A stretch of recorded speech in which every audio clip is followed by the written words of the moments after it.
Cosmetic surgery అని వినగానే జనాల్లో ఏంటి అంటే ఒక మిత్ ఆర్ ఫ్యాక్ట్ నాకు తెలీదు. అన్‌నాచురల్‌గా ఉంటారేమో, ఒక ప్లాస్టిక్ బొమ్మలాగా ఉంటారేమో చేయించుకుంటే అన్న దాని నుంచి, అంటే సెలబ్రిటీస్‌ని చూస్తే కొంత మారింది. బట్ స్టిల్ అది ఉంది. ఎలా డిఫైన్ చేస్తారు? ఒకటి ఏంటంటే ప్లాస్టిక్ లాగా అయిపోతారు అలా అని కాదు. ఇప్పుడు అందరికీ అన్ని డిఫెక్ట్స్ ఫేస్‌లో ఉండవు. బాడీలో ఉండవు. ఇప్పుడు ఫేస్‌లో ఉంది. ఫర్ ఎగ్జాంపుల్ ముక్కు ఉంది. వాళ్ళకున్న ముక్కు సైజు నాస్ట్రిల్స్‌ని బట్టి ఒక చొట్ట ముక్కులా ఉందా? వైడ్ నోస్ ఉందా? నాస్ట్రిల్స్ వైడ్‌గా ఉన్నాయా? ఈ బోన్ వైడ్‌గా ఉందా?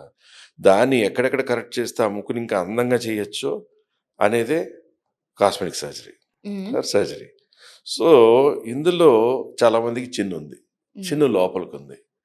ఇది నోస్‌నేమో ఫిల్లర్‌తో కరెక్ట్ చేసి ఓన్లీ చొట్టగా ఉంటే ఎక్కడైతే తక్కువ ఉందో అక్కడ ఫిల్ చేసి ఫిల్లర్‌తో చేయొచ్చు. అలా సర్జరీతో చేసుకోవచ్చు. అలా లిప్ ఉంది.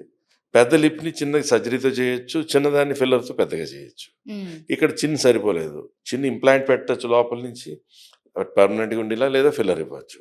అలా వాళ్ళకున్న బాడీ కరెక్షన్ బట్టి ఒకవేళ చెస్ట్ ఎక్కువ ఉంది, అది తగ్గించాలా? అది మ్యారేజ్ అయిన వాళ్ళకా, మ్యారేజ్ కాని వాళ్ళకా అనే దాన్ని బట్టి చాయిసెస్ ఉంటాయి.